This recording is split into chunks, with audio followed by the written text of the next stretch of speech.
By the end of this show, we're hoping that we can help you or your husband reawaken the protective instinct that all of us men are absolutely gifted and privileged to have the opportunity to be protectors of our family.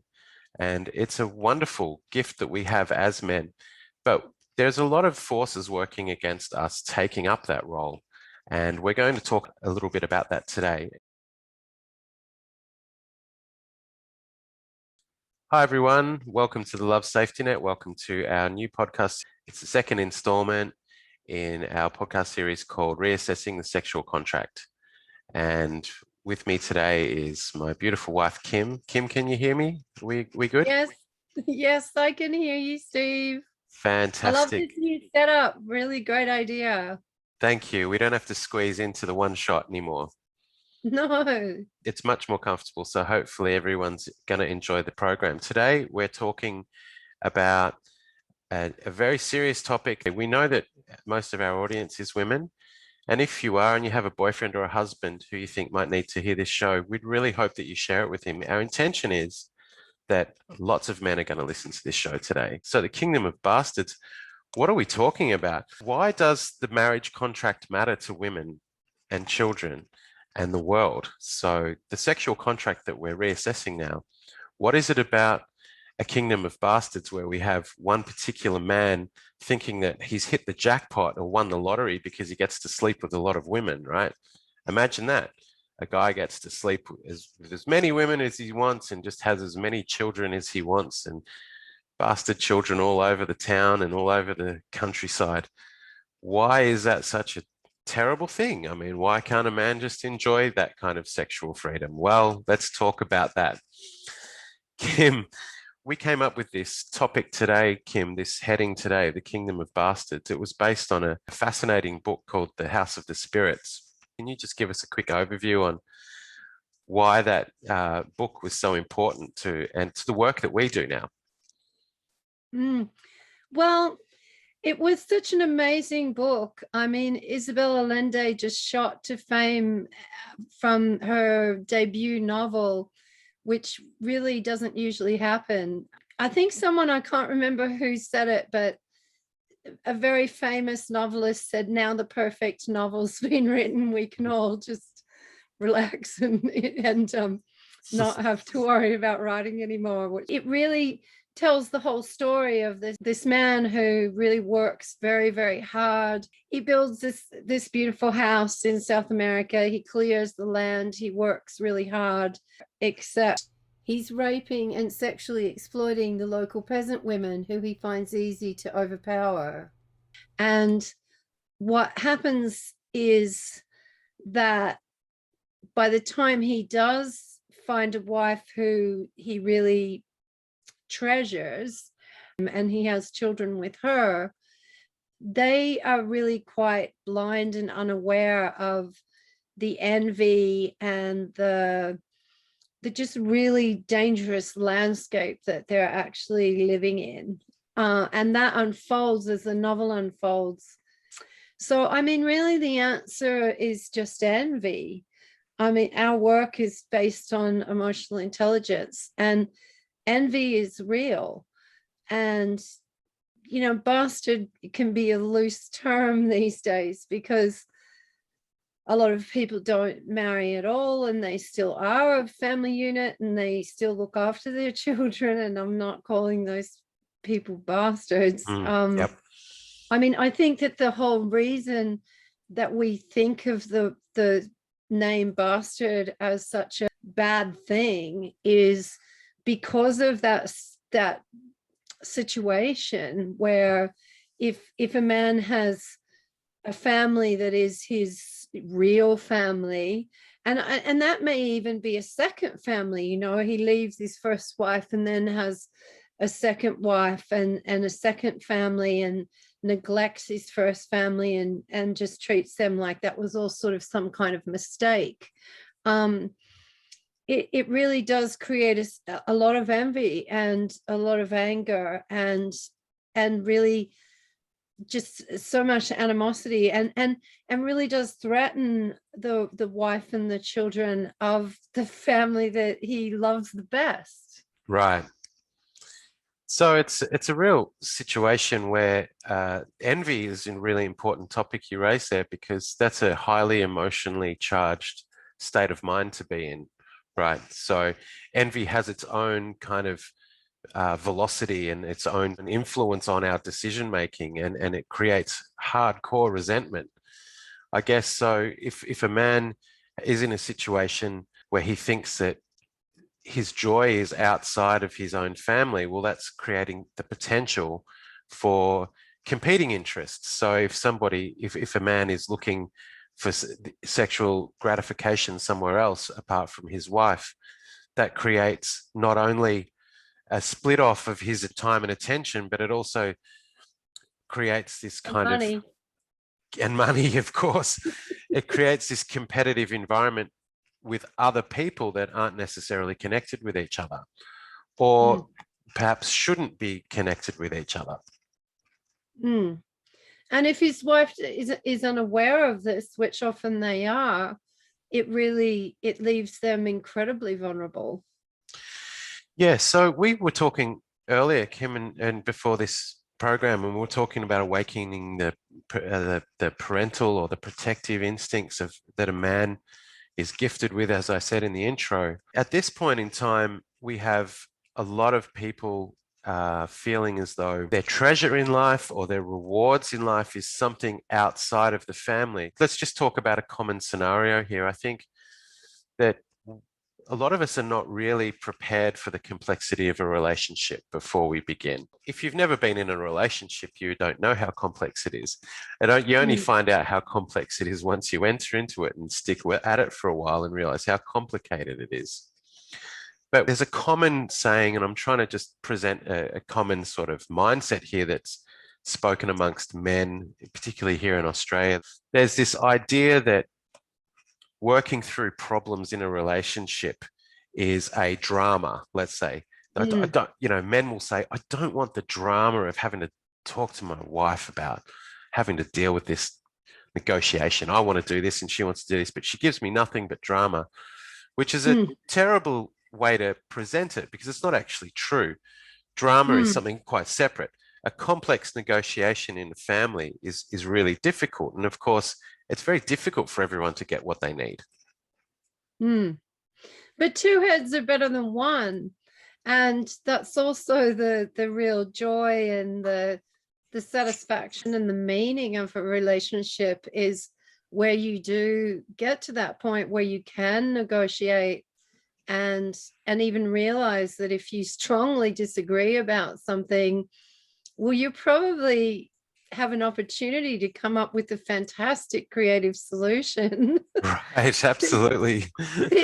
Because the more you disagree about stuff, well, there must be two ways of looking at the situation. There must be more information than each of you is really considering. And the bigger the disagreement, the more important it is that you're patient and you talk things through. And as you say, don't see it as just some drama or something to avoid, so that you can just go out and find your joy somewhere else, like you mentioned before. That it's like, no, you're committed to protecting your wife and your children, and that's really your main role in life. When a team comes together and achieves something, we love that as human beings. Isn't that why men watch sport? Yeah. Ah, totally, 100%. But then it doesn't seem to translate into what we're doing with our wives and girlfriends. This is not how the dominant narrative resonates in men's head. We're almost prodded into saying, hey, you shouldn't give so much time to your wife. You shouldn't give so much time to this drama. We need to be looking after ourselves. One of the common kind of examples of what I'm talking about here is fishing. That's just one that was in my family. My father was right into fishing.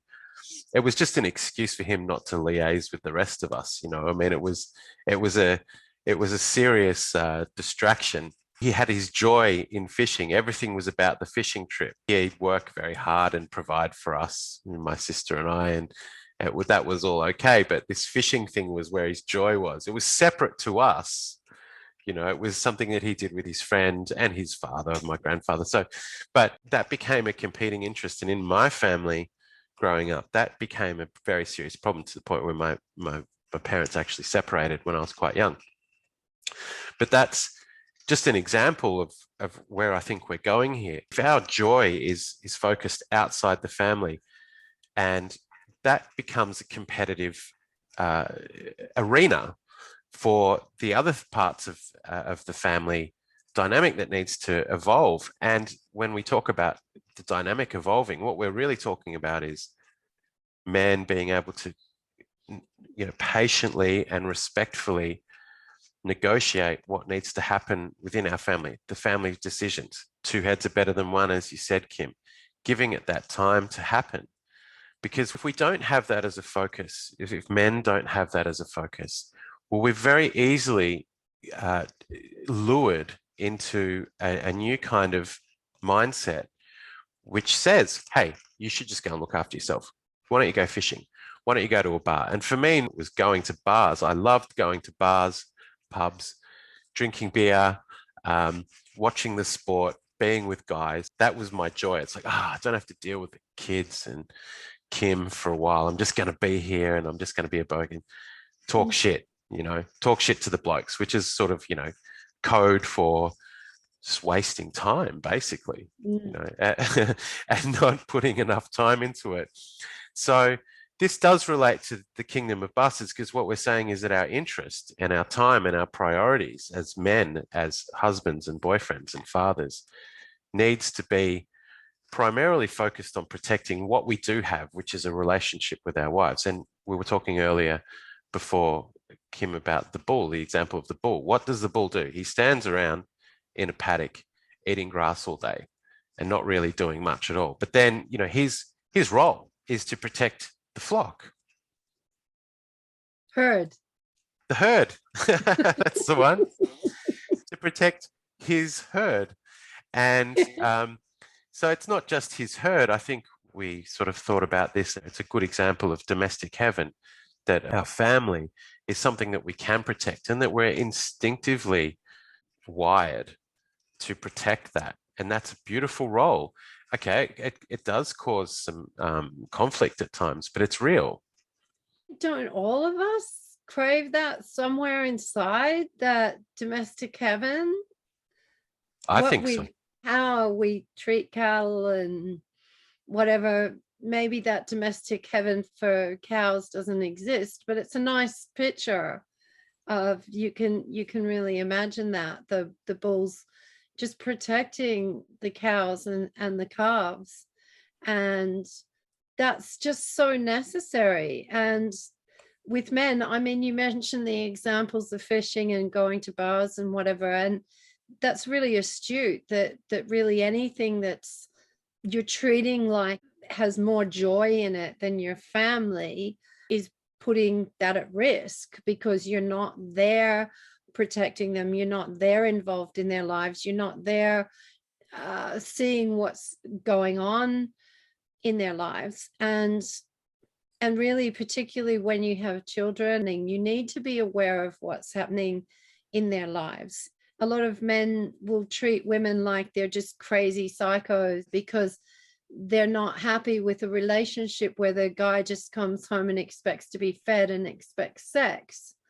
Well, women are human beings. We've got our own agendas, we've got our own emotions, we've got our own story, we've got our own things going on in our life.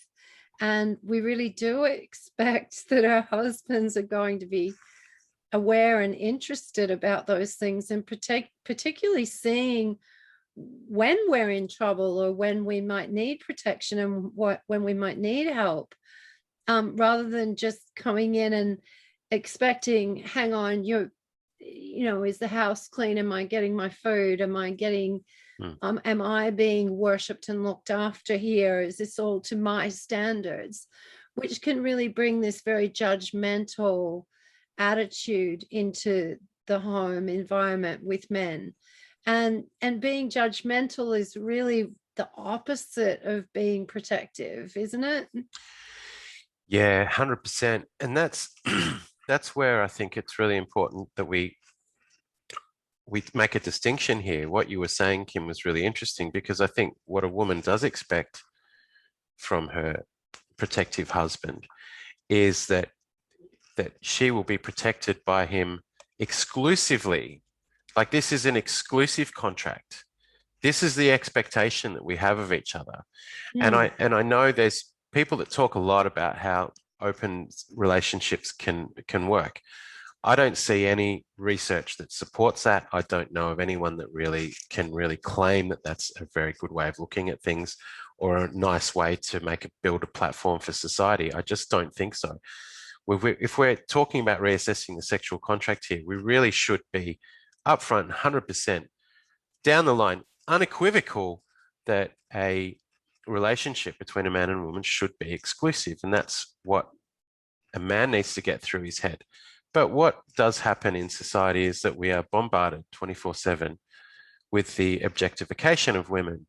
And I think it's becoming a real issue.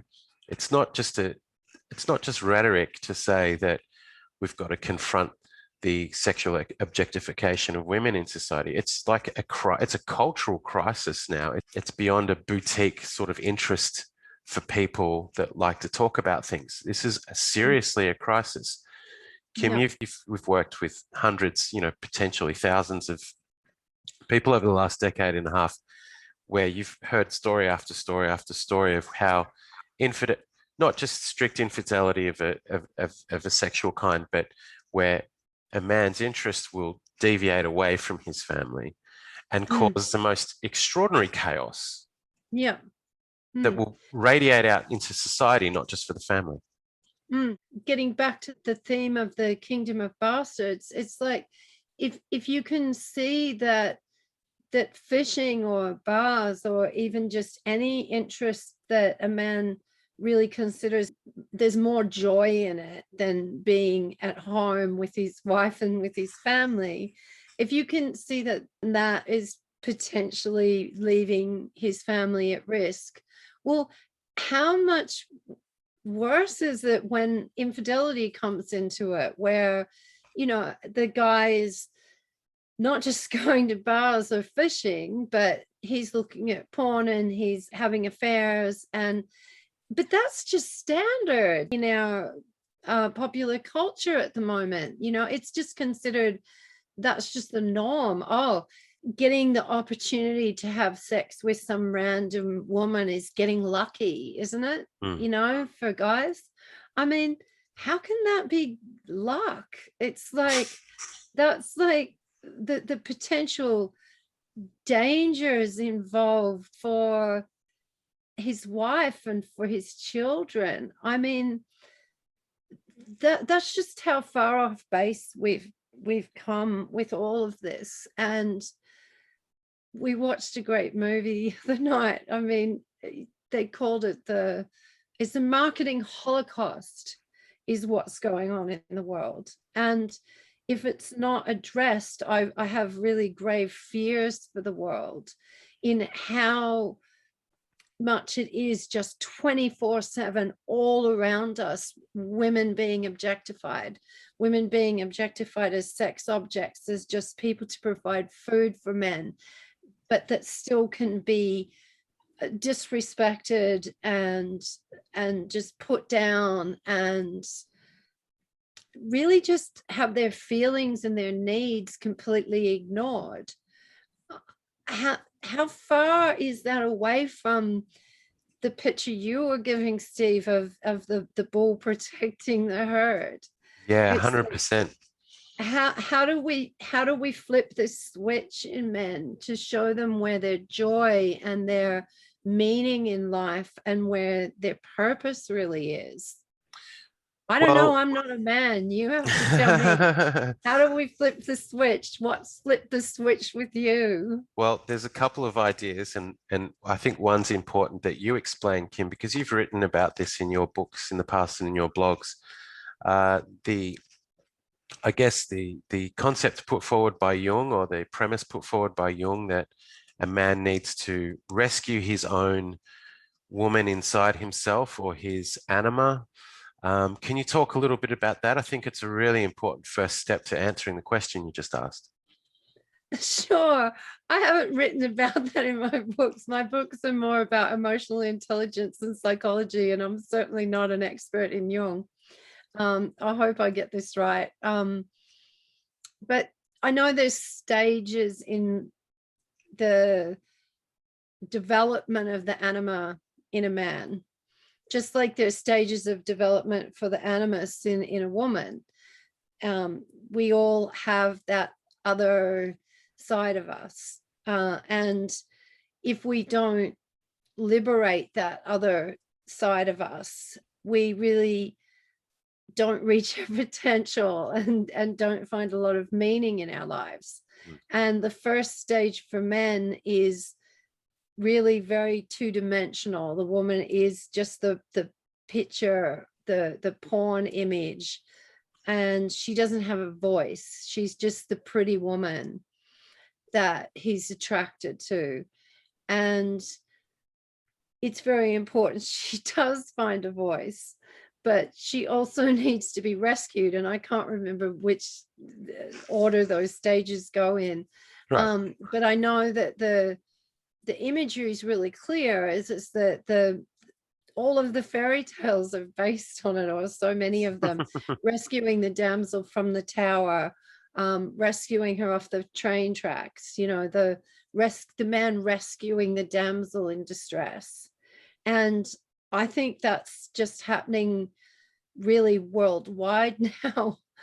On Yeah. a cultural level, that men really have to liberate their own anima. They have to liberate their own female aspect enough to not just treat feelings as something that they can just go, drama, I'm not going to get involved in that. Mm. I just rather go fishing.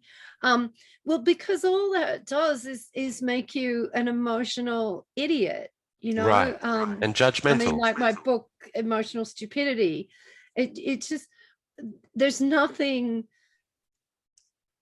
nothing in that to be proud of, to be emotionally stupid.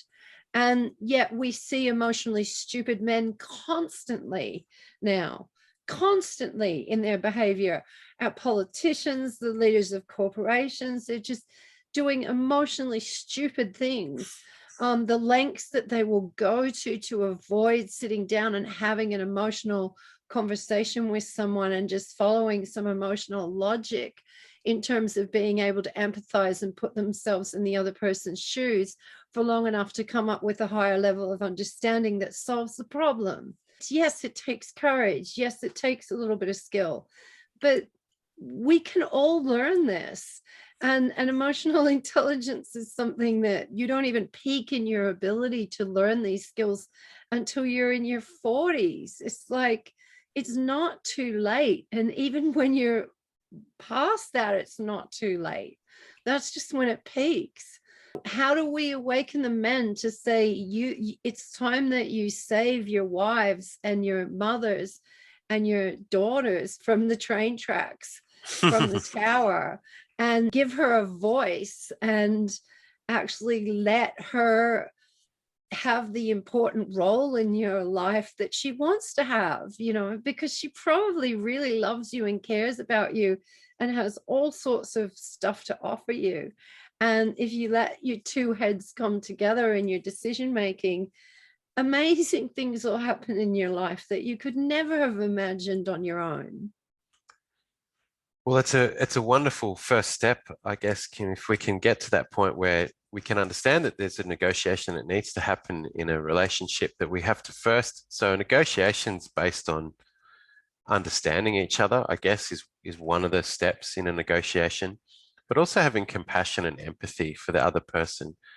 And Men are going to, emotional regulation, and very first off, emotional regulation, so that, yeah, when someone disagrees with us or has a different idea and we don't feel like we've got time to listen to them, we all feel frustrated, we all feel some anger about that. But, you know, maturing enough to be able to say, okay, yes, we all feel that way, but we're adults now, and we need to get on top of that and actually say, okay, no, obviously, if we disagree this much that we're starting to feel heated and angry about this, we really need to take some time to sit down and really be honest and cut the BS and put it on the table and say, and each partner give it their best and say, okay, where's the higher understanding? Because if you do that, there's always a solution. Right. If everybody puts their best to it and everybody has optimism that there is going to be a solution, well, there's always going to be a solution. And the solution is always going to be better than what each of you could have thought of on your own. Yeah, pulling away separately and trying to compete for the resources that are, that are scarce at times. So we do have to negotiate. So that goodwill is really important that you talked about there, Kim. That's really important. We bring goodwill to the table. We don't have to bring the solution to the table. And this is one of the things I'd like to say to the men directly is that, yes, as a protector, we need to be a protective type person. We need to take that on that role. But when there is a conflict, we also need to bring not just compassion and understanding, because that's, as you say, Kim, it's always hard when we're emotionally triggered to rationally talk through things. We get emotionally hurt and triggered by things. But if we're able to bring goodwill to the table, then the solution will come. Goodwill is the key. But that goodwill, that is beautiful, fertile ground. So whenever there is a conflict, there's fertile ground for us to work through something. Okay, we may feel this emptiness or this hunger that we don't have a solution straight away, or I don't have the solution that I think is the solution, because that's my male emotional stupidity that I'm going to admit to right now, is that I think I've got the answer. I think you're more, I've right just away. got the answer and I don't have time. Yeah, that's my approach in generally. Okay, well, I know the answer. Let's not talk about it. We don't have time to talk about it. But that's working against what we had raised earlier, which is that we're not that a man is not going to rescue that other aspect of himself, the female who is objectified. So we do just that. We have to admit now that we're in a society where the sexual objectification of women is wall to wall. It's everywhere. It hasn't stopped. It's got worse. It's getting worse. And we thought it was getting bad when our children were young, Kim, like in the 90s and the early 2000s. The MTV just became this soft porn program, and we were horrified by it. We just, couldn't believe what we were seeing. But it's getting worse, and it's drifted away from just sort of sexualized images of women and degrading images of women. And it's moved into the language, and it's moved into the culture of the music as well, and the lyrics. Where what happened to Nina Cherry and Queen Latifah? Yeah, they had good solid messages of intensely proud and strong women, great role models, right? Artistic and creative. Joni Mitchell. So that's where men are missing the opportunity to rescue the damsel in distress inside us, or give her a voice. I think it's really important that we give her a voice and give her a seat at the table. One of the most difficult things for men, I think, is to admit to other men that their priority is to create a beautiful and peaceful world, create the domestic heaven that all of us deep down inside want. We all really want that. But I think men are very awful. Well, they're not able to admit it. And that's sad. And this is where our Love Safety Net program is really trying to reverse that. Well, I think the men, they think they're going to do it by being critical and judgmental. And it doesn't work, because that doesn't create a domestic heaven. No. where the person who's meant to be the protector has turned into the person who is critical and judgmental. It's vital for a man to play that protective role, for them to be compassionate and understanding and empathetic. And they are not weak qualities. Right. It takes courage to care. It takes courage to be able to face disagreements and keep a steady hand and a measured approach. And we offer in the Love Safety Net members area just all sorts of resources to help men. But men need to realize that they need this. They need these processes, how to resolve conflicts, how to make decisions together. I mean, men understand that they need these processes when they're in business. They understand that they need these processes when they work in a corporation or when they run a club. They understand that there needs to be a process that isn't always exciting. That's often, Right. it takes patience and it takes maturity to sit down and really give everybody the airtime that they need so that everybody's views are heard and so that you can come up with a consensus. But if we know that this needs to happen in a business level and an organizational level, well, of course it needs to happen in our families as well. And I just don't see anybody except for us talking about this. Yeah, sure. And I've been working on these ideas for so long, and the people that understand it and put it into practice in their family, it really helps them. But way too often, all we're doing is only training women in domestic self-defense. And that's really what we teach, is domestic self-defense. And it's just gotten so bad that that's what women need training in, is how to defend themselves in their own homes from their husbands, emotionally, physically, financially, spiritually, sexually, right across the board. Steve, what do we do? How do we wake up the men to just remind them of where their real masculinity is, where their real role is? Guys don't need to feel guilty about this.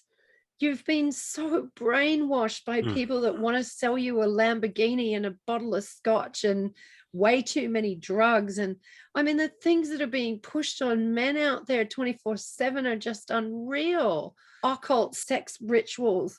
I mean, that stuff is just embedded in everything around us now. It's all just occult sex ritual. Well, if there's guys watching this that are into that kind of stuff, well, you only get the magic of the guy and the girl coming together if she gets a voice and she gets a say and her brain's involved in it, and you let her argue with you and there's a true negotiation. Because I don't know any women that want to be involved in that kind of crap. Sorry. Seriously. Seems very, yeah. It's not. But it's everywhere. Do you understand what I'm saying? It's just 100%. everything. That being masculine is having a Harley Davidson and drinking bourbon and hanging out in strip clubs. And it's just like, wake up. Yeah, these That are all. doesn't make you a masculine man. It makes you a tool. Right. It also makes you a consumer who's obsessed with gratification.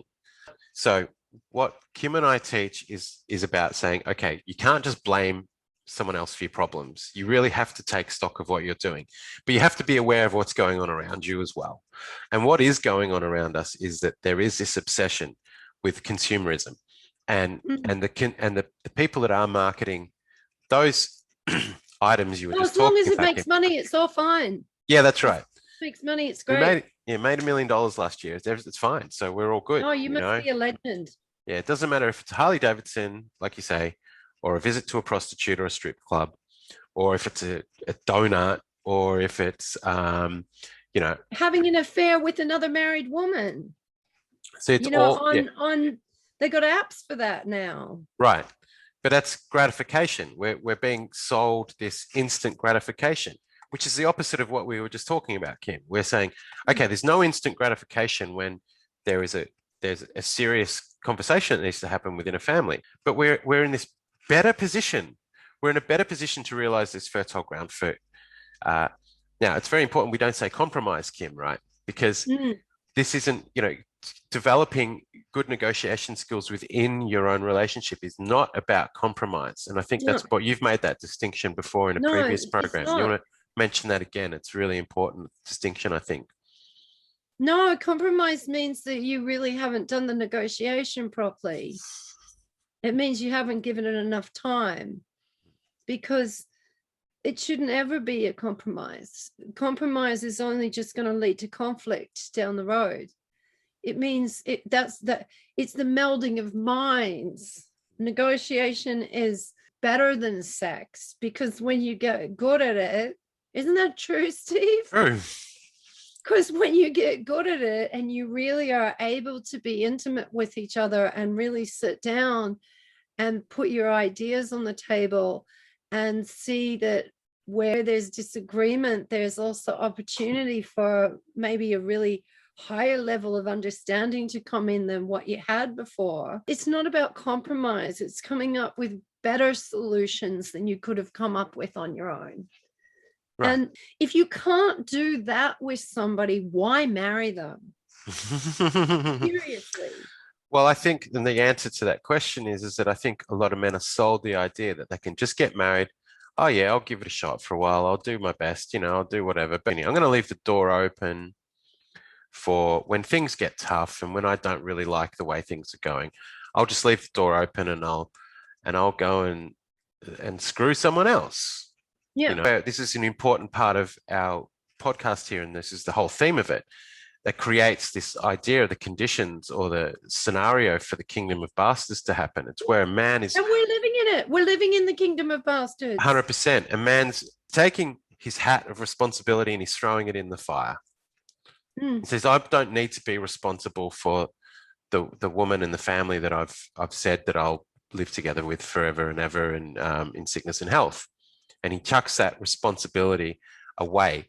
But I think our mindset is, before we even enter into relationships, that we're going to leave the door open for that. We think, oh, well, I don't have to be responsible. I'll just do my best.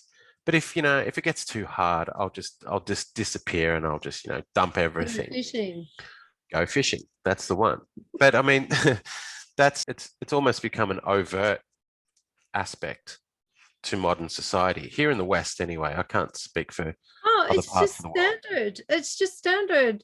So standard. It's just a cliche. It's a stereotype and a cliche. How do we give this back to guys that you don't need a Harley, you don't need a bottle of bourbon, you don't need any of this stuff to be masculine? If you want to be more masculine, if you want women to look up to you and respect you, if you want your community to look up to you and respect you, if you want to feel good about yourself, if you want to go to bed at night feeling like you've accomplished heaps and wake up in the morning inspired and looking forward to your day ahead, well, step into the role of being protector of your wife and your children and seeing that as where your joy is. And if that isn't your cup of tea, if that really doesn't suit you, fine, well, don't get married. Don't get married. And don't pretend like you're going to be the person, you're going to be the exclusive person for a woman, because you're really taking the community into a dangerous area of the woods there, because there's so much potential. The Kingdom of Bastards, the House of the Spirits story, just illustrates that so beautifully. This guy who just thinks he can find sexual gratification or sexual interest, sexual connection elsewhere outside of his family. His decision to do that creates something monumentally destructive for his family, for his children, for his grandchildren, for the reputation of his family, which is so sad. I mean, it's horrifyingly sad, this story. But we know it in our own lives, Kim, the people that we know and we've worked with. I can't remember whether it was his daughter or his granddaughter in the story. I read the book a really long time ago. I probably read the book 15 years ago, who he really loves, right? Who in his older years just cherishes more than anything in his whole life.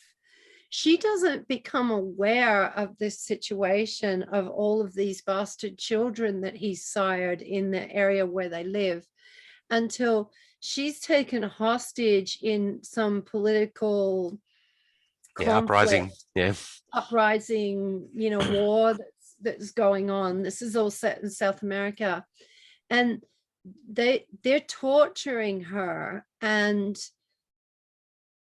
it isn't until they get to the point where this guy is dunking her head in a bucket of shit that a light goes on in her head where she goes, this is personal. This has not got anything to do with politics. This is actually personal.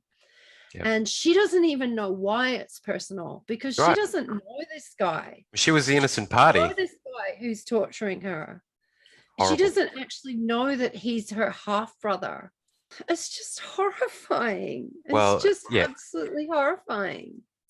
So one man's actions, just wanting to be sexually gratified, creates this whole situation where a woman's getting her head dunked in feces, a generation later, and for reasons she doesn't know why. And not just any woman, but the woman that this same man who was creating the bastards loves and cherishes the most. Right. More than anything, more than his money, more than his life when he's older. That means everything in the world to him. And so this is why bastards are to be feared. So don't create them. Just don't. Well, I've got a great story about getting lucky. It's not getting lucky.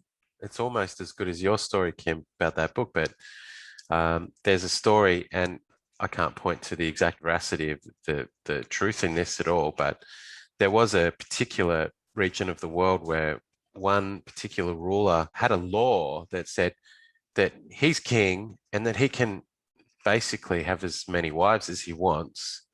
And so that's what he did during his life. But part of the law was that when he passed away and there was to be a succession of his son to the throne, that any of the children that could verify that they were his son could come forward to claim it. But the other condition in this particular part of the world was that if you were an unsuccessful claimant to the throne, you would be beheaded. So, of course, when this particular king died, there was something like 20 or 30 bastard children on the steps of the kingdom, let's say. And there was this carnage. There was 20 or 30 beheaded people, on the steps. And there was this moment in history where someone came in and said, okay, this is not okay. This is terrible. We're going to need to change these laws. We're not doing this anymore. We can't have 30 people dead on the steps just because this guy, who's our king, is probably a complete tyrant idiot, right? Just because he wanted to have sex with lots of women. And he's just created this, he's gone, he's dead. He doesn't have to view the carnage, but he's gone, so he's left behind this heredity. So what does that do to society? What are people going to say in that situation that we're in that particular society? They're going to think, oh, well, this is, this is cool. This is normal. No, they're not. They were horrified and they changed the law. They insisted that it was changed. And I think there was some success there. So again, we one particular man's idea of what is going to be good, what's going to bring him joy in his life, which is, sexual gratification and time away from his family, is not the case. There's a responsibility. There's a price to pay eventually. Someone down the line is going to pay for this. And it's most usually going to be an innocent party. Absolutely. And the thing is that scientifically and biologically with men, if you hang out with your wife and your kids most of the time, yeah, your interest in sex is going to go right down, right? Because Yep. that's just normal, isn't it? And that why is that being sold to men as just such a terrible thing? As, oh, if you're not just ready for it, 24/7, there's something about you that isn't masculine. Well, that's just insane. I mean, what is attractive or useful or in oversexed older men? Seriously. Yeah, I it's mean, pretty it's just gross. ugly. Sex is great, and I'm not saying older people should never have sex, but it's just like, it really is a season in your life, isn't it? It's a Yeah, right. season in your life that should be left to young people. And as you get older, your body knows what it's doing. If you're playing your role correctly as a man, as being a protector of your wife and protector of your children and protector of your community, well, your interest in sex is just going to go down anyway, That's right. because you're going to be finding your joy in Yeah, other things that are a lot more meaningful in the end, and and actually, productive. and a lot more productive in That's the the thing. end. By the time you're a bit older, men, we've got all these skills, I mean, the older I get, the more skills I have. There's things I can do now that I couldn't do 10, 20 years ago. It's as I've got older and as I've raised my kids now, but I've got all these skills. And Kim and I actually, we look after a lot of people directly. We have a lot of people that live with us. We have student accommodation, which is part of our work. And we protect these young people to study. So they're studying at university. My role is protecting not just you, Kim, and my kids who have moved out now, but I'm, moving into this role. It's quite good, You got a I have, big herd. yeah, I've got a big herd. And we actually have a female only house, which is really interesting. And it's great for me, not because I get to perv on the girls, but because I get to protect them from people that we've just described, people that are oversexed and just crazy and just want to hurt girls, objectify women. We want to protect them. It's hard for me to make sure that everything's locked up properly and everything's taken care of, and no one's got a key. There's no keys missing or loose out there in the community, that all the lights are on and the lights are working and all that sort of stuff. There's a role for us men to play, but I'm grateful, that I get to be like that and to protect these young women and And spend my life with you, Kim. you've been such a good role model for the boys with that as well, because when they when their friends come over and sort of go, wow, this house full of girls here, oh, and sort of start getting the wrong ideas, our sons are actually really horrified by that, really horrified by that, and really protective as well. It's just like, they're just like, no, no, that's not what's Yeah, happening here. no, these girls are not gratification for you. These No, girls are just here studying, and they're protected yeah, by the bulls. That's me and the boys that's and our right. son. Yeah. So Kim, I think And does that give you a life meaning? oh, look, 100%. It is such a beautiful thing. It gives my life more than meaning. I know that, and I know that the girls appreciate it. They say it to me directly. They say, "Oh, we feel really safe that you're here. That they can call on me," and that's great. I mean, what else? That's more gratifying than anything. They say, "I really appreciate what you're doing here." To get a thank you is really better than sex, right? Mm. to be to be needed is great, Yeah. and that's what we've built here. But we've built that together, Kim. That's not just Respected me. and Respected. respected and valued and honored. And isn't that the things that men really want? Well, Yes, and you're that's what not going to women want get too, I that from imagine. the Harley. Sorry? Yeah, and that's what women want too, I imagine, to be respected Yeah, and valued. absolutely.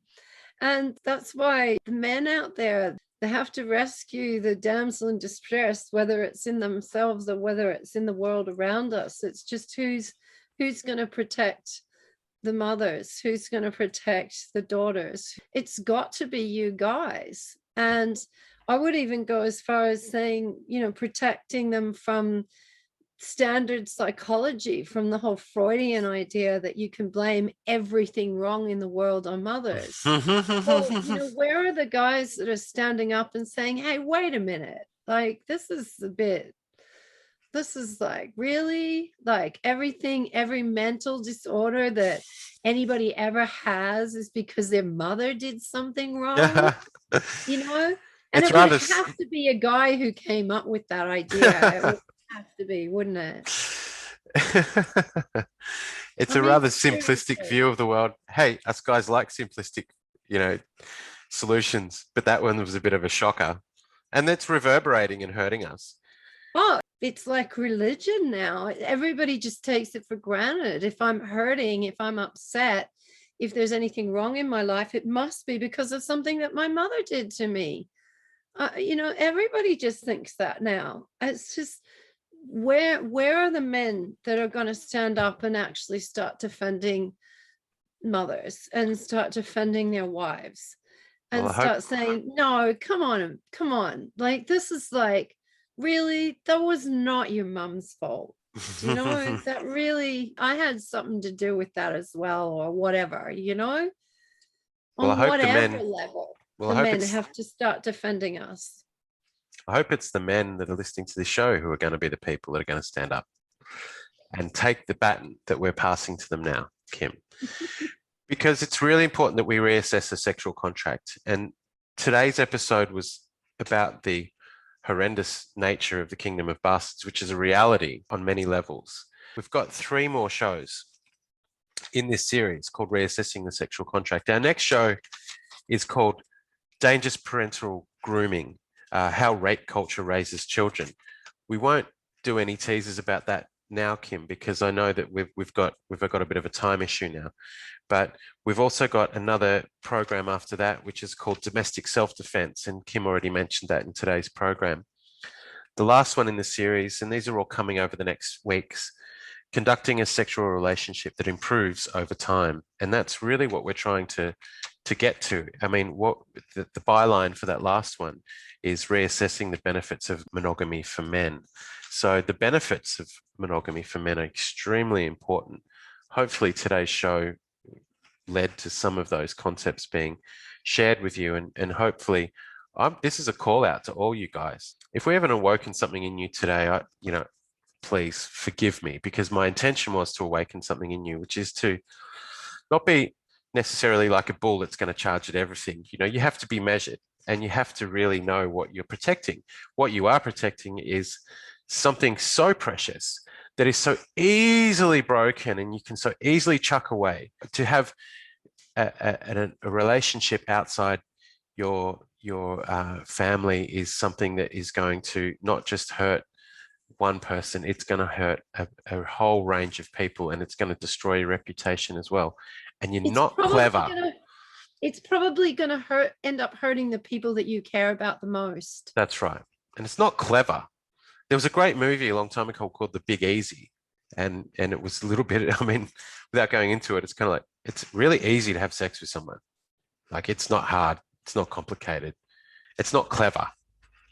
No. And so what is clever is to learn to be able to negotiate with your partner, negotiate with your children, which is even more difficult than that. But, when you have an open heart and a big family, this is an amazing thing. The fertile ground that's there for communication and for negotiation to happen within a family when you've got children as well as your partner, this is beautiful. You can create something amazing that you never dreamed up on your own. And I'm here to say, I do this work with Kim to help me and Kim as much as I do to help other people. We really do not have messiah complexes, do we, Kim? We're, we're interested people. We like being interested in things. And this is just one of the most important things, of all the problems in the world. If we can resolve what's happening within families immediately, if we can do that, because we can do that, we're in charge of our own families, right? If we can do that Yeah. now, we can solve a lot of problems. Well, I only just got into this.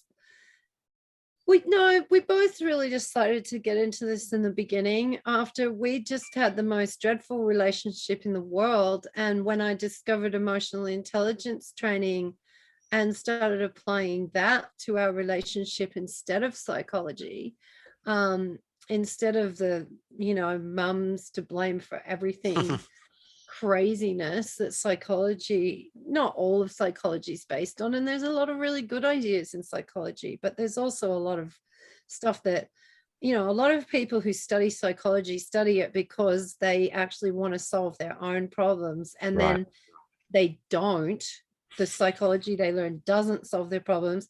And then they have to pretend to other people that and it's terrible. They end up in a terrible situation. But so I went through all of that. None of that helped.